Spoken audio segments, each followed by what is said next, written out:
Hello 10th graders, how are you all? This is Harpreet Kaur. Welcome back to my channel. So आज की class में हम करेंगे class 10th maths chapter number 4 that is quadratic equations का part 2 that is example number 1।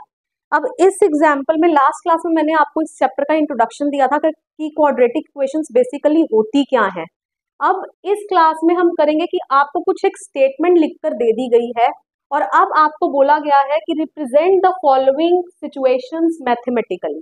आपको इन statements को पढ़ के एक इक्वेशन को फ्रेम करना है। तो चलिए स्टार्ट करते हैं। देखिए, जब भी इक्वेशन फ्रेम करने की बात आ रही है इसका मतलब मुझे सिर्फ एक वेरिएबल के साथ डील करना है। इक्वेशन मेरी तभी फॉर्म होगी क्योंकि मेरा क्वाड्रेटिक इक्वेशन की स्टैंडर्ड फॉर्म क्या होती है, ax² + bx + c, राइट। ये मेरी क्वाड्रेटिक इक्वेशन की स्टैंडर्ड फॉर्म होती है। तो यहाँ आपको क्या नजर आ रहा है, कितने वेरिएबल्स आपको नजर आ रहे हैं, x एंड x, सिर्फ एक वेरिएबल नजर आ रहा है। ऑलराइट, अदरवाइज ये 2 वेरिएबल से भी क्वेश्चन सॉल्व हो जाएगा, लेकिन आपने कंफ्यूज नहीं होना है। जब भी वो आपको मैथमेटिकली एक्सप्रेस करने के लिए बोल दे तो आपने 1 वेरिएबल ही लेना है। ऑलराइट, तो चलिए स्टार्ट करते हैं। John and Jeevanti together have 45 marbles. तो मुझे ये पता चल गया 2 लोगों की बात हो रही है यहाँ पे। एक first is John and then second is Jeevanti. दोनों के पास मिलाकर 45 मार्बल्स हैं। अगर मैं यहाँ पर जॉन के मार्बल्स को x सेलेक्ट कर लूं तो मेरे पास जीवंती के मार्बल्स कितने आ जाएंगे? ऑब्वियसली जीवंती के पास हो जाएंगे 45 - x। I hope so this is clear. तो आप यहाँ लिख देंगे कि let the number of marbles John have is x, so number of marbles Jivanti has is 45 - x. All right. Both of them lost 5 marble each. अब इन बेचारों ने ना दोनों ने 5-5 मार्बल खो दिए। तो चलिए, अब जॉन के अगर 5 मार्बल खो गए तो जॉन के पास कितने मार्बल बचे? मार्बल्स जॉन नाउ हैव, अब उसके पास कितने मार्बल बचे?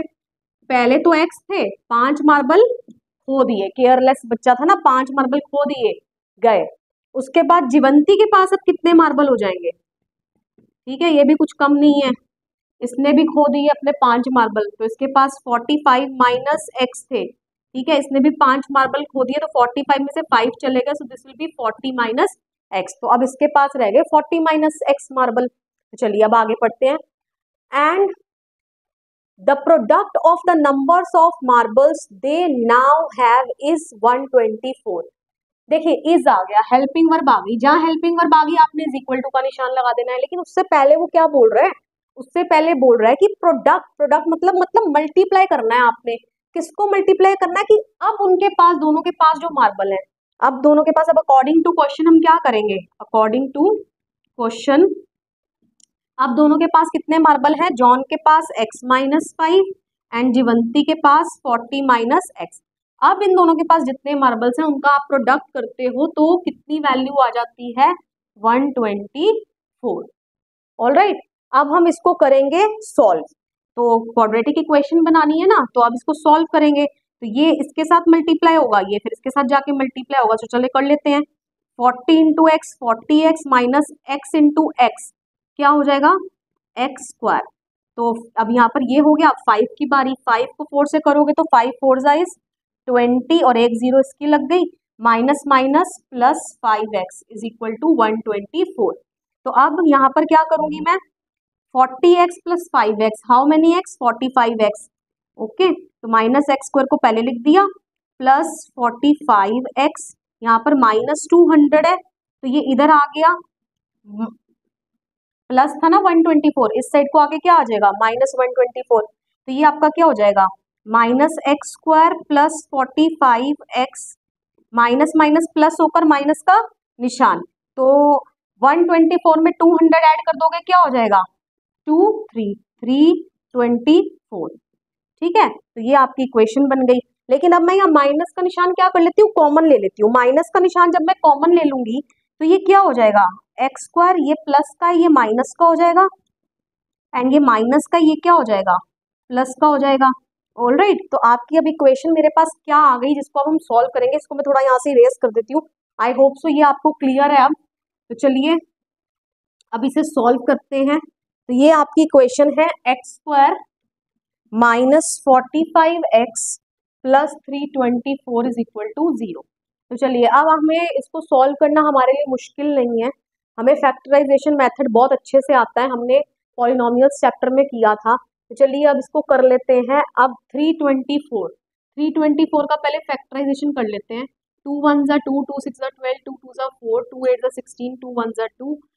अब 8 और 1 इज 9, 3 के टेबल से चला जाएगा तो हम क्या कर देंगे, 3 2 जा 6, 3 7 जा 21, 3 9 जा 27, 3 3 जा 9, 3 1 जा 3। ये आ गए आपके सभी फैक्टर्स 3 2 4 के। अब आपने क्या करना है, इनकी पेयरिंग करनी है। अब मुझे ऐसे दो नंबर चाहिए, मुझे ऐसे दो नंबर चाहिए जिनको मल्टीप्लाई करने पे तो मेरा 324 ही बन जाए, ठीक है, लेकिन प्लस माइनस करने पे 45 बनना चाहिए। तो चलिए स्टार्ट करते हैं, तो पेयरिंग बनानी स्टार्ट कर लेते हैं। 3 3 जा 9, 9 3 जा 27, 27 एंड 3 2 जा 3 3 जा 9, 9 3 जा 27, 2 2 जा 4, 4 3 जा 12। अब आप 27 और 12 को अगर जब हम ऐड करेंगे तो क्या हो जाएगा, दिस विल 39 बनेगा। नहीं, ये नहीं बन रहा है। अब मुझे क्या करना है, 3 3 जा 9, ओके, 3 3 जा 9 एंड 2 2 जा 4, 4 9 जा 36, 36 और 9। तो देखिए जब 36 के अंदर मैं 9 को प्लस करूंगी तो क्या आ जाएगा, 44 आ जाएगा, ठीक है, 45 आ जाएगा। देखिए 36 प्लस 9 क्या हो जाएगा, ये दिस विल बी 45। तो इसका मतलब मेरे को मेरे दो फैक्टर मिल गए। आपने इस तरीके से पेयरिंग बनाकर मल्टीप्लाई करके निकाल लेने हैं दोनों नंबर्स। तो अब दोनों ही नंबर के साथ पहले एक्स स्क्वायर, यहाँ पर मैं पहले दोनों नंबर लिख देती हूँ, 36x और यहाँ पर 9 लिखती हूँ क्योंकि 36 के टेबल से डिवाइड होगा। 36x 9x प्लस 320, सॉरी गलत लिख दिया मैंने, यहाँ पर 36x ही आएगा और यहाँ पर 9x ही आएगा, और दोनों के साथ माइनस का निशान लगाऊंगी क्योंकि माइनस माइनस प्लस होकर माइनस का निशान। अब देखिए यहाँ पर x कॉमन निकाला, इन दो की एक पेयरिंग हो गई, इन दो की एक पेयरिंग हो गई, x कॉमन निकाला यहाँ पे तो x माइनस 9 माइनस, यहाँ पर आप 36 कॉमन निकाल लो। तो आपने जैसे ही 36 कॉमन निकाला यहाँ पर अंदर के साइन चेंज हो जाएंगे, ये अभी माइनस में था ये प्लस में हो गया, ये प्लस में ये माइनस में हो जाएगा, एंड 324 आइए 324 एंड 324 को आप 36 से डिवाइड करोगे ना तो 9, 36 9 जाइज 324। तो देख लीजिए अब ये x माइनस 9 का एक पेयर बन गया एंड x माइनस 36 का एक पेयर बन गया, तो x की वैल्यू क्या हो जाएगी, 9 एंड 36, ठीक है। तो ये इनका क्या हो गया, x के मेरी दो वैल्यूज आ गई, दैट इज 9 एंड 36। अब मेरे को क्या पता था कि दोनों के पास मिलाकर इकट्ठे कितने मार्बल हैं, जॉन एंड जीवंती, दोनों के पास मिलाकर 45 मार्बल है। अगर मैंने जॉन के मार्बल x सेलेक्ट करे थे, x की वैल्यू अगर मैं 9 ले लेती हूँ तो जीवंती की मेरे क्या आ जाएंगे, 45 में से 9 को माइनस ही तो करूंगी ना, 45 में से 9 को माइनस करूंगी तो क्या हो जाएगा, दिस विल बी 36। ऑलराइट, सो आपके मार्बल्स कितने आ गए, एक के पास 9 और एक के पास 36। और अगर आप यहाँ पर जॉन के 36 सेलेक्ट कर लेते हो तो जीवंती के क्या आ जाएंगे, 9 आ जाएंगे। Alright, I hope so this is clear, कोई आपको परेशानी नहीं है, बस यहाँ पर थोड़ा सा फैक्टर बनाकर अच्छे से देख लीजिएगा। करना क्या है, आपने मल्टीप्लाई करना है। एक बार और एक्सप्लेन कर देती हूँ, जैसे मैंने 3 3 जा 9 करा, पहले मैंने क्या कर दिया था, 3 3 जा 9, 9 3 जा 27 एंड मैंने बाकियों की पेयरिंग करी, 2 2 जा 4, 4 3 जा 12, तो इन दोनों को प्लस करने पे 39 बन रहा है। तो इसका मतलब मुझे यहाँ एक बड़ा नंबर चाहिए, तो इसलिए मैंने यहाँ पर 3 3 जा 9 ही रहने दिया और इन सबको मल्टीप्लाई कर लिया, 2 2 जा 4 एंड 3 3 जा 9, 4 9 जा 36, और 36 और 9 मेरा क्या हो गए, 45 हो गए। आई होप सो क्लियर है आपको। तो चलिए आप लेना चाहते हैं स्क्रीनशॉट ले लीजिए, नहीं तो हम अब आगे नेक्स्ट क्वेश्चन पढ़ते हैं और इसे कर देते हैं erase.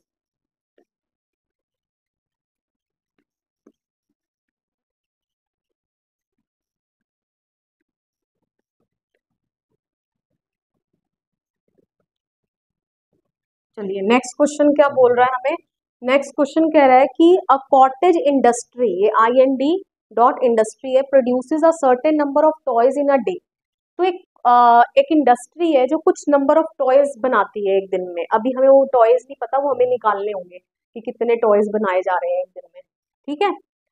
Cost of production of each toy, मेरे को ये पता चल गया कि एक टॉय कितने का बनता है, ठीक है, वॉज फाउंड टू बी, वो ये है, ठीक है। तो पहले हम लेट कर लेते हैं, लेट, तो हम ये एग्जाम्पल नंबर 1 का सेकेंड पार्ट कर रहे हैं, हम लिख देंगे लेट द नंबर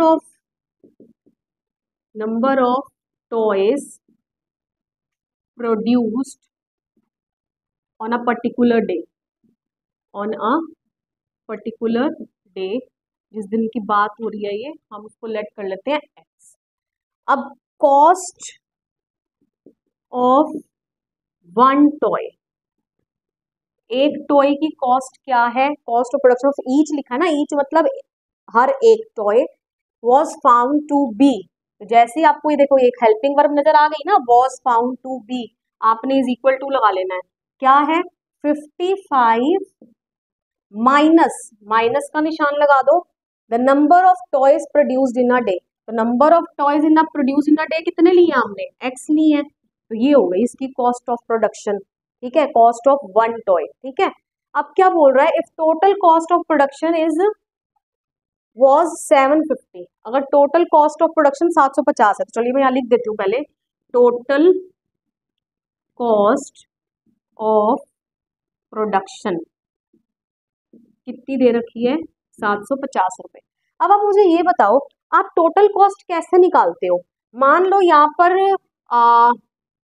जितने टॉय उस दिन में बनाए जा रहे हैं, जिसको मैंने एक्स लिया और मुझे एक टॉय की कीमत पता है, तो जितने टॉय मैंने बनाए, अभी तो यहाँ एक्स है, मान लो यहाँ 25 होता, मेरे को पहले से ही पता होता कि यहाँ 25 टॉय बनाए गए एक दिन में, या 2,500 टॉय बनाए गए, ठीक है, तो 2,500 टॉय बनाए गए, एक टॉय की जितनी कीमत है उसको 2,500 टॉय से मल्टीप्लाई कर दोगे, तभी तो टोटल कॉस्ट ऑफ प्रोडक्शन आएगा ना 2,500 टॉयज का, ठीक है। तो अब यही करना है, बस यहाँ पर आपको वेरिएबल में दे दिया, तो अब total cost of production, I hope so आप समझ गए मैं क्या समझाना चाह रही हूँ आपको। तो टोटल कॉस्ट ऑफ प्रोडक्शन आपकी कैसे आएगी कि जितने आपने टॉयज बनाए उस दिन में, हमने एक्स बनाए हैं और हर एक टॉय की कीमत कितनी है 55 माइनस एक्स है, इन दोनों को मल्टीप्लाई करोगे तभी तो टोटल कॉस्ट ऑफ प्रोडक्शन निकलेगा। ऑल राइट, अगर मुझे लगता है क्लियर है आपको, अगर फिर भी कोई डाउट है तो वीडियो रिवाइंड करके देख लीजिए, थोड़ा सा आपको क्लियर हो जाएगा।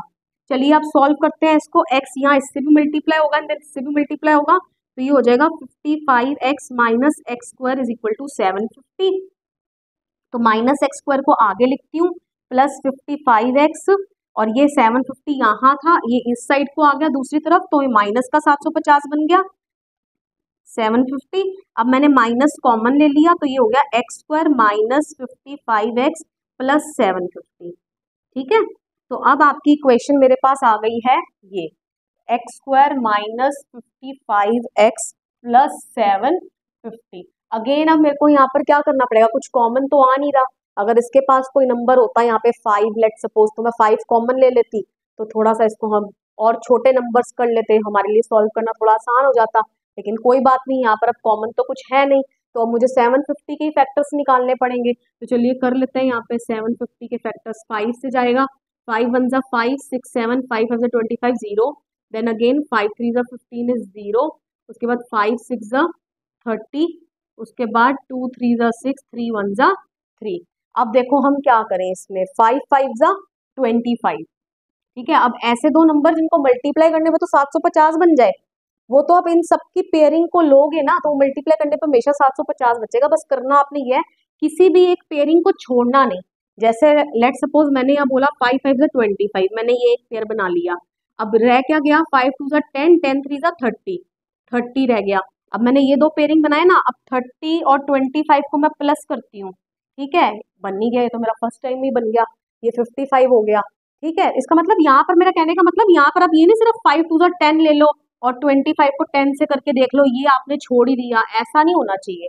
आप जो पेयरिंग कर रहे हो, आपने पहले इन दोनों को मल्टीप्लाई करा, तो बाकी 3 बच गए, तो इन तीनों को ही मल्टीप्लाई करना पड़ेगा, ऑलराइट, और उन दोनों को फिर आप ऐड करके देख लेना या माइनस करके देख लेना, जो भी आपको नंबर चाहिए। दोनों नंबर छोटे हैं, तो मेरे को बड़ा नंबर चाहिए 55, तो मेरे को दोनों को प्लस ही तो करके देखना पड़ेगा, प्लस करके 55 बन रहा है, ठीक है। तो चलिए अब लिख लेते हैं यहाँ पे एक्स स्क्वायर, मेरे पास दोनों क्या आ गए 25 एंड 30, दोनों के साथ x लगा दूंगी प्लस 750, और दोनों के साथ ही माइनस का निशान होगा। क्यों? क्योंकि माइनस माइनस प्लस होकर माइनस का निशान। अब यहाँ पर देखिए ये एक पेयरिंग बन गई, ये एक पेयरिंग बन गई। यहाँ पर मैं क्या करती हूँ, x कॉमन निकाल लिया, यहाँ बच गया x और 25 माइनस यहाँ 30 कॉमन निकालती हूँ। जरा 750 को देखो 30 से डिवाइड कर लो, ये तो 0 से 0 तो कट ही गया। 3 2 ज़ा 6 एंड 7 3 5 ज़ा 25 ही आएगा। तो यहाँ पर 30 कॉमन निकाल लिया, तो क्या बच गया, अंदर के साइन चेंज हो जाएंगे। यहाँ माइनस का 30 था, मतलब कि माइनस एक्स था ना साथ में, 30 तो कॉमन चला गया तो माइनस का एक्स हो गया, लेकिन अंदर क्या हो गया, प्लस का एक्स। और ये प्लस है तो ये माइनस में हो जाएगा, और डिवाइड करने पे भी क्या आया है, 25 आया है। ठीक है, तो x माइनस 25 की एक पेयरिंग हो गई, x माइनस 30 का एक ग्रुप हो गया। अब x को क्या करोगे आप, इज इक्वल टू 0 रखोगे तो उधर जाके प्लस हो जाएगा। तो x की वैल्यू क्या आ गई, 25 एंड 30। तो इसका मतलब मेरे नंबर ऑफ टॉयज प्रोड्यूस्ड कितने हैं एक दिन में, दो वैल्यूज आ रही है, 25 और 30। तो यहाँ पर आप क्या कर लो, उसने क्या बोला था, यहाँ जो इक्वेशन आपको इसको सेटिस्फाई कर दे, वैसे तो दोनों में ही हो जाएगा, ये क्या हो जाएगा 25। अगर मैं यहाँ वैल्यू रखती हूँ, देखिए 25 इंटू 55 माइनस 25, तो 55 में से 25 चले जाएंगे तो 30, और 30 को आप 25 से मल्टीप्लाई करोगे, 25 को 3 से मल्टीप्लाई कर लेते हैं 750। तो देख लीजिए कॉस्ट ऑफ प्रोडक्शन 750 के बराबर है। अगर मैं x की वैल्यू 30 ले लेती हूँ, 30 55 माइनस 30, तो यहाँ पर 55 में से आपके 30 चले गए तो आपके बच जाएंगे 25, और 25 को आप 30 से मल्टीप्लाई कर लें। देखिए अभी 25 को 3 से ही तो करा था, 750 ही आ गया था। तो ये दोनों ही इस इक्वेशन को क्या कर रही हैं, सेटिस्फाई कर रही हैं। आई होप सो आपको ये क्वेश्चन क्लियर है, किस तरीके से आपको स्टेटमेंट को पढ़कर आपको क्वाड्रेटिक इक्वेशन को फ्रेम करना है और कैसे उनको सॉल्व करना है। अगर आपको वीडियो ये पसंद आया हो, वीडियो को लाइक कर दीजिएगा, शेयर कर दीजिएगा, सब्सक्राइब कर दीजिएगा, दिल खोल कर, प्लीज कंजूसी नहीं करिएगा। एंड मिलेंगे नेक्स्ट वीडियो में जहां हम करेंगे exercise 4.1। Till then bye bye.